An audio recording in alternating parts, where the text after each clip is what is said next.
Assalamualaikum warahmatullahi wabarakatuh. Alhamdulillahirabbil alamin. Kembali lagi bertemu Bu Alia.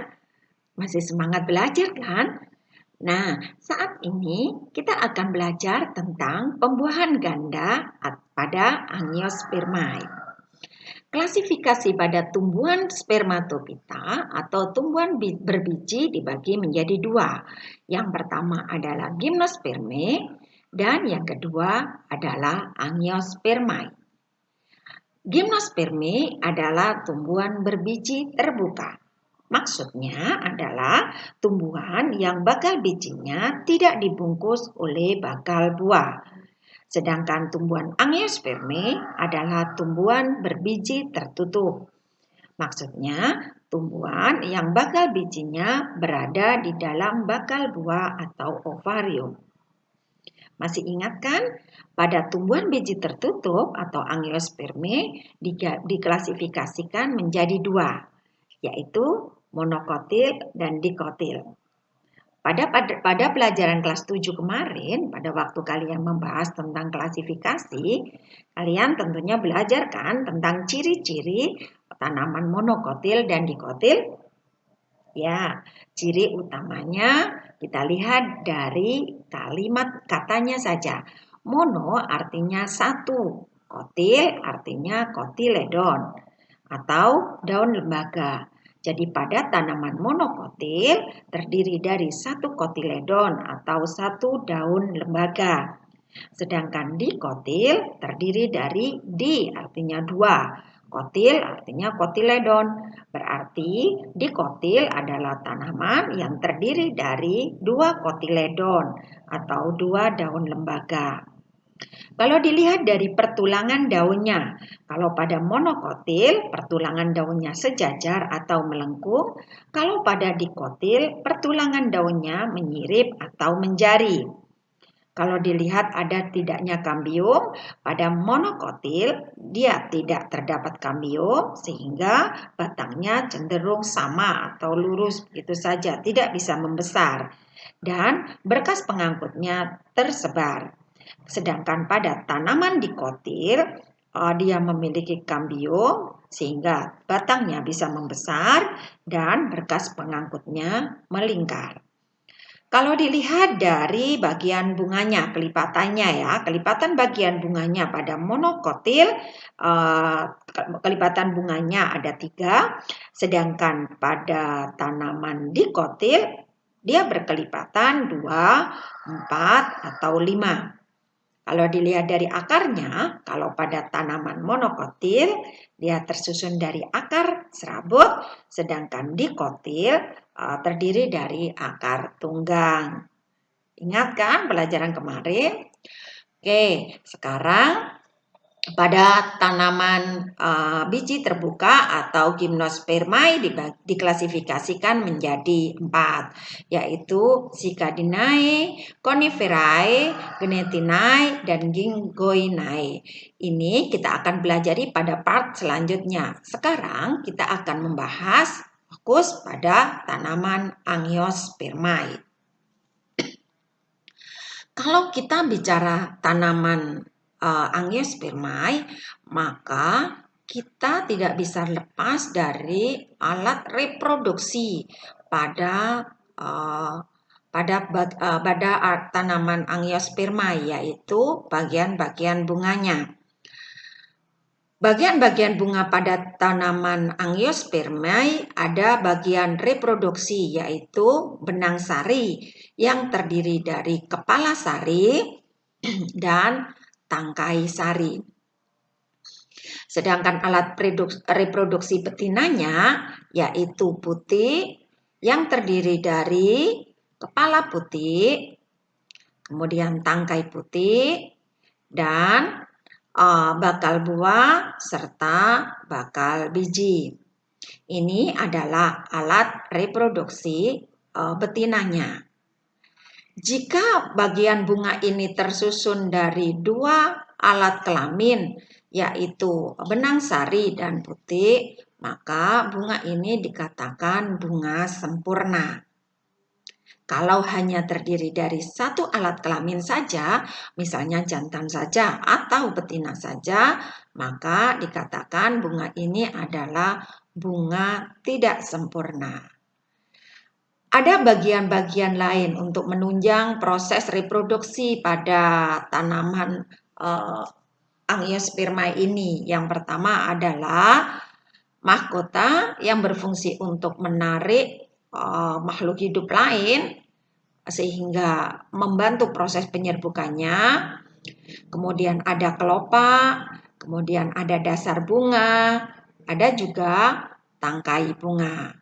Nah, apabila tanaman ini kemudian ada bagiannya ada putih ditambah putih, kemudian ditambah benang sari, semua bagian-bagian bunga ini ada, maka bunga ini dikatakan bunga lengkap. Jadi, kesimpulan dari penjelasan tadi, dikatakan bunga lengkap jika memiliki alat reproduksi lengkap beserta perhiasan bunganya. Contohnya bunga sepatu, bunga mawar, anggrek, dan lain-lain. Sedangkan bunga tidak lengkap jika alat reproduksinya tidak lengkap dan atau perhiasan bunganya tidak lengkap. Contohnya salak, kamboja, mentimun, jagung, dan lain-lain. Sedangkan bunga sempurna jika alat reproduksinya lengkap, contoh bunga sepatu, matahari, bunga tulip gitu. Sedangkan kalau tidak sempurna hanya memiliki salah satu alat reproduksi. Jadi bisa dikatakan bunga jantan dan bunga betina. Itu saja. Dan itu biasanya terpisah. Bisa terpisah di bunganya atau terpisah di pohonnya. Hingga contohnya salak, vanili, dan pepaya. Sekarang kita akan membahas tentang proses gametogenesis pada tumbuhan Angiospermae. Gametogenesis pada tumbuhan Angiospermae terbagi menjadi dua, yaitu megasporogenesis untuk pembentukan gamet betina dan mikrosporogenesis untuk pembentukan gamet jantan. Sekarang kita akan membahas tentang bagaimana proses megasporogenesis untuk pembentukan sel ovum. Oke, megasporogenesis ini terjadi pada megasporosit pada putik ya. Pada megasporosit ini. Ini adalah sel induk megaspora. Sel induk megaspora ini dia kromosomnya masih atau megasporosit ini kromosomnya masih diploid atau 2N. Kemudian megasporosit ini dia akan mengalami meiosis menjadi 4 megaspora. 4 megaspora ini dia kromosomnya sudah N atau haploid. Nah, 4 megaspora yang terdiri dari 4 sel megaspora ini 3 selnya hancur atau mati. Oke. Dan hanya menyisakan 1 megaspora. Megaspora ini berkembang, membesar sampai memenuhi megasporangium. Oke, sampai memenuhi megasporangium. Sehingga kemudian dia mengalami mitosis 3 kali. Jadi inti dari 1 megaspora ini mengalami mitosis menjadi 2 inti sel, kemudian mitosis yang kedua 4 inti, kemudian sampai mitosis yang ketiga membentuk 8 inti. 8 inti ini kemudian memposisikan pada 3 pada bagian atas, Oke, 2 pada bagian tengah dan 3 bagian bawah. 3 bagian atas ini inti selnya akan dibungkus oleh membran sehingga menjadi 3 buah. Ini yang disebut dengan sel antipoda. Oke. Sedangkan 3 yang di bawah ini akan dibungkus juga oleh membran, tetapi 2 ini, yang ini menjadi sel sinergit, oke, sedangkan yang satu ini menjadi ovum. Nah, sedangkan yang 2 ini dia tetap menjadi inti dan tidak menjadi sel baru. Ini adalah inti kandung lembaga sekunder. Inti kandung lembaga sekunder. Oke, sel antipoda ini, ya, ini berada di atas. Ulangi, yang tengah ini inti kandung lembaga sekunder, yang ini nanti pada waktu fertilisasi dia akan bertemu dengan inti generatif 2 sehingga membentuk endosperma atau cadangan makanan bagi biji ya.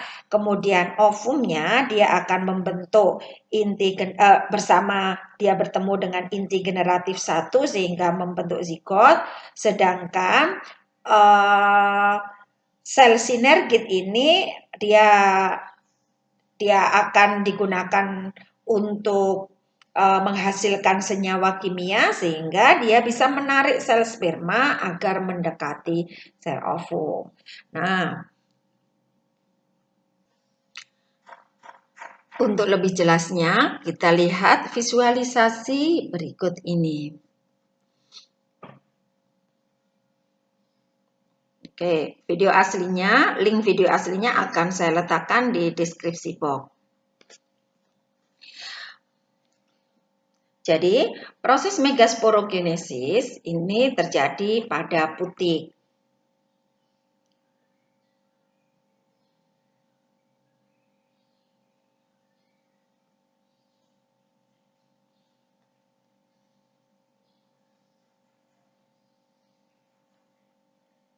Oke, terjadi pada megasporosit. Megasporosit kemudian dia mengalami pembelahan meiosis hingga menghasilkan 4 megaspora. Ini kromosomnya sudah N ya. Kromosomnya N. Nah, 3 selnya hancur. Kemudian tinggal 1. Kemudian membesar, megaspora ini besar. Kemudian dia mengalami mitosis 3 kali. Jadi 2 sel, mitosis yang kedua 4 sel. Kemudian mitosis yang ketiga dia akan membentuk 8 sel. Kemudian selanjutnya memposisikan diri 3 di atas yang merupakan sel antipoda, 2 di tengah dan 3 di bawah. Sel antipoda ini dibungkus oleh membran. Kemudian yang di bawah dibungkus oleh membran juga, ini adalah sel sinergit dan satunya yang merah itu adalah sel ovum. Kemudian yang di tengah dia tetap menjadi inti dan tidak menjadi sel baru. Oke, ini adalah proses megasporogenesis.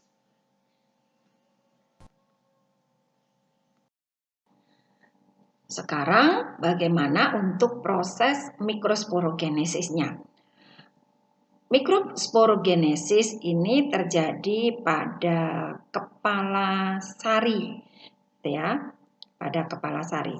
Nah, pada kepala sari atau benang sari, kepala benang sari ini berisi banyak sekali mikrosporangium. Ini banyak sekali mikrosporangium semacam ini. Nah, di dalamnya terdapat sel induk mikrospora atau mikrosporosit. Ini kromosomnya masih 2N atau diploid. Nah, kemudian mikrospora ini kemudian dia mengalami meiosis, membentuk mikrospora. yang wujudnya adalah serbuk sari. Kemudian membelah menjadi 4 sel. Nah, ketika penyerbukan, jadi akan membentuk semacam 4 sel ini. Nah, ketika terjadi penyerbukan, maka ini atau polen ini atau serbuk sari ini dia akan membelah menjadi 3 inti, ya. 3 inti. Inti yang pertama, ya, ini adalah inti vegetatif. Kemudian 2 intinya ini, ya, ini adalah inti generatif. Ini inti generatif 1 dan ini inti generatif 2. Nah, apa fungsinya inti vegetatif ini? Inti vegetatif ini dia akan berfungsi untuk membentuk bulu serbuk sebagai jalan saat pembuahan. Sedangkan inti generatif 1 dia akan bertemu dengan ovum sehingga membentuk zigot, dan inti generatif 2 dia akan bertemu dengan inti kandung lembaga sekunder untuk membentuk endosperma. Nah, ini terjadi pada saat polen ini berada, dia menempel pada kepala putik. Untuk lebih jelasnya, coba perhatikan visualisasi pada video berikut ini ya. Ini adalah video kelanjutan yang tadi. Jadi, proses mikrosporogenesis ini terjadi pada kepala sari, ya. Nah, ini mikrosporangiumnya yang banyak terdapat mikrospora, kemudian dia melakukan pembelahan meiosis menjadi serbuk sari atau polen. Nah, polen ini bisa diterbangkan oleh angin, dibantu oleh serangga atau manusia, kemudian menempel di atas kepala putik. Setelah menempel di atas kepala putik, dia membentuk 3 inti. Inti generatif vegetatif yang akan membentuk bulu serbuk. Ini adalah bulu serbuk. Nah, bulu serbuknya menembus, masuk pada bagian lubang ini yang disebut mikrofil. Bentar, jadi yang ini ya, inti vegetatifnya coba perhatikan. Ya, dia membentuk bulu serbuk dan menembus pada mikrofil atau lubang intinya. Kemudian 2 inti vegetatif generatifnya membelah menjadi 2, yaitu inti generatif 1 dan inti generatif 2. Nah, inti generatif 1 ini coba perhatikan. Inti generatif 1 ini bertemu dengan ovum untuk membentuk zigot. Oke. Sedangkan inti generatif yang kedua, dia akan bertemu dengan inti kandung lembaga sekunder sehingga membentuk endosperm. Jadi semacam itu adalah proses bagaimana mekanisme terjadinya polinasi atau penyerbukan pada megasporogenesis dan mikrosporogenesis, sehingga bunga ini kemudian akan membentuk buah dan biji. Dari penjelasan Bu Alia tadi, maka dapat disimpulkan bahwa pembuahan pada Angiospermae itu terjadi pembuahan ganda. Ya. Nah, yang pertama bahwa ada 2 proses pembentukan gamet, yaitu megasporogenesis untuk membentuk gamet betina, ovum, kemudian mikrosporogenesis untuk membentuk gamet jantan. Megasporogenesisnya dia akan membentuk 8 inti, 3 sel antipoda, 3 inti kandung lembaga sekunder, 2 sel sinergit, dan 1 ovum. Sedangkan pada mikrosporogenesis akan menjadi 3, inti vegetatif, inti generatif 1, dan inti generatif 2. Nah, sementara nanti pada waktu polinasi atau penyerbukan, ovum itu akan bertemu dengan inti generatif 1 sehingga membentuk zigot, dan inti kandung lembaga sekunder ini akan bertemu dengan inti generatif 2 yang akan membentuk endosperm. Oke ya. Nah, sekarang yang sel antipodanya kemana? Sel antipoda ini dia akan menghilang setelah terjadi fertilisasi karena dia sebagai inti cadangan. Oke ya. Sementara inti vegetatif ini dia akan berfungsi untuk membentuk bulu serbuk yang mampu membentuk mikrofil tadi, sehingga inti generatif 1 dan inti generatif 2 bisa masuk dan membuahi ovum. Oke, sedangkan sel sinergitnya ya ini dia akan menghasilkan senyawa kimia untuk menarik sel sperma agar bisa didekati oleh bertemu dengan sel ovum sehingga terjadi proses fertilisasi. Jadi karena terjadi 2 kali pembuahan, yaitu bertemunya ovum dengan inti generatif 1 dan bertemunya inti kandung lembaga sekunder dan inti generatif 2, maka pada angiospermae terjadi yang dikenal dengan pembuahan ganda atau pembuahannya 2 kali. Jadi begitu anak-anak ya, itu adalah proses bagaimana reproduksi generatif yang terjadi pada tumbuhan biji tertutup atau angiospermae. Baik anak-anak, demikian penjelasan Bu Alia, dan simak video selanjutnya tentang bagaimana proses pembuahan pada tumbuhan gimnospermae. Semangat belajar. Wassalamualaikum warahmatullahi wabarakatuh.